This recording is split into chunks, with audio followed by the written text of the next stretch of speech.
Hi, my name's Jane Bowden and I'm really excited to be a part of the Wangaratta Petite Textiles exhibition for 2022.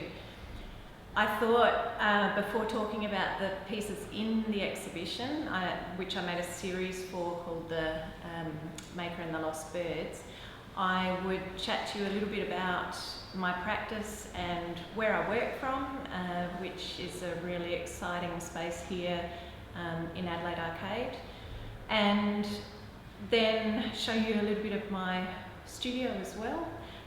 So to begin with, I am a jeweller, but I am very interested in textile techniques and I use a lot of textile techniques in my practice. At the same time as I was making the pieces for the Wangaratta Petite Textiles exhibition, I was also working on some beaded, very intricate beading work around sterling silver chains.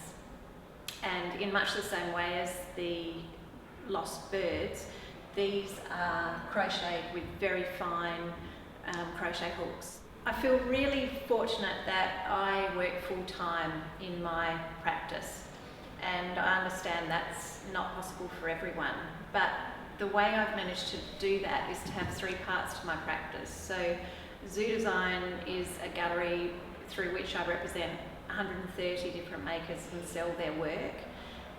Then I do bespoke commissions for clients, and then my exhibition work, which allows me to experiment and take my practice to a different level, experimenting with those textile processes and creating a new direction in my work. Welcome to my creative chaos. This is my bench, and this is where I do most of my work from. Because of COVID, I had a lot more time where I could do my textiles work, so it's been a privilege to be able to work on that part of my practice. My bench is particularly messy, and this is where I do my metal work, I guess. Not my metal weaving so much, I can do that at home, but I love having a messy bench. I have to embrace it because I can't get away from it, but there are little bits on this bench that sort of inspire me, and I see pieces, I pick up little bits and start playing or making. When I first started doing miniature work, I just learnt to knit. My grandma taught me reluctantly when I was about 6 or 7 years old. She thought my fingers were too small to learn to knit. So she taught me to crochet first, but the first miniature piece I knitted was when I got home. I took some pins out of the drawing board and knitted with some sewing cotton that I found. So I think this fascination with tiny has happened and I've been doing for many, many years. So as I've become better in my making skills, I've gotten smaller and smaller with my scale. And when I was looking at making the Lost Birds, I have been using a children's toy pattern. Kerry Lord is the name of the pattern maker, and adapting those. And I think there's something beautiful about using a child's toy pattern. It has a lot of memory and a lot of connotations of innocence. So for me, then combining that with species of birds that are extinct or becoming endangered.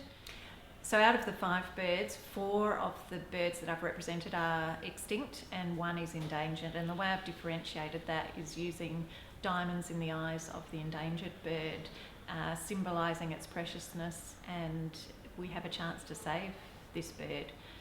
The extinct birds have no eyes. They're gone. And I think also looking back at the pieces, I've turned them into pins, and the pinning has that museum-like reference as well of pinning dead moths or dead butterflies, or that collection, I guess, of history. Anyway, I hope you enjoy the pieces, and I hope you enjoy the exhibition, and thanks again to the Wangaratta Petite Textiles exhibition for having me as a part of this beautiful show.